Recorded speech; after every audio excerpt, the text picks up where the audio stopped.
Here are some more side-by-side examples on page 6. You'll do this one number 7 here. I'll do the one on the left here, number 6. This time we're asked to draw the graph from the equation. It's the opposite of what we left off with on the last problem. So just undo what I just did.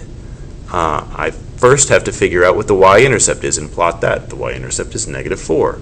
So as you'll see, I unfortunately can't quickly get at it. There, I made a dot at -4 where y is -4. My slope is 2. 2 is the same thing as 2 over 1. So I go up 2 and I go over 1. I made another dot and I simply drew a line through that. That's all there is to question 6. And question 7 is just about as easy, so go ahead and do that. We'll move on here to question 8. This is another one of these problems where I'm given slope and a point. It's worth continuing practice though, because I know a number of students had a good bit of trouble with this. Well, it's going to be y equals mx plus b. I can go ahead and plug m in, and it becomes y equals 3x plus b now. Next, I'm going to plug in the 2 and the 1. Your answer, unfortunately, is going to be here on the right. Let's see if I can redo this and cover it up a little bit better. Yeah, there we go. I'm plugging in the 2 and the 1. 1 for y, and the 2 for the x, and instead of y equals 3x plus b, it becomes 1 equals 3 times 2 plus b. 3 times 2 makes 6. I move that 6 over here. 1 minus 6 is -5, and I'm just left with b on the right side. So b is -5. And now I have the two pieces I want, slope and y-intercept. I plug those in, and I get y equals 3x plus -5, or just -5.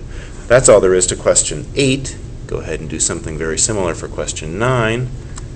We'll move on to 10 and 11. You're going to end up doing question 11. I'll show you a little help for question 10. Like I said before, and we've gone over one of these already in these videos, but there's no slope here. You have been given twice as many points, though, to work with, so you can work from these points to figure out what the slope is. Slope is going to be the change in y, 4 minus minus 2, or in other words 4 plus 2, which is 6, over 4 minus minus 4, in other words 4 plus 4, which is 8. 6 over 8 can be simplified to become 3 over 4. That's half of the battle. I've got my slope. Now I've got to figure out my y-intercept, but to do that, I'll just go ahead and plug in the coordinates of one of the 2 points. So into y equals 3/4 x plus b, let's go with 4, 4.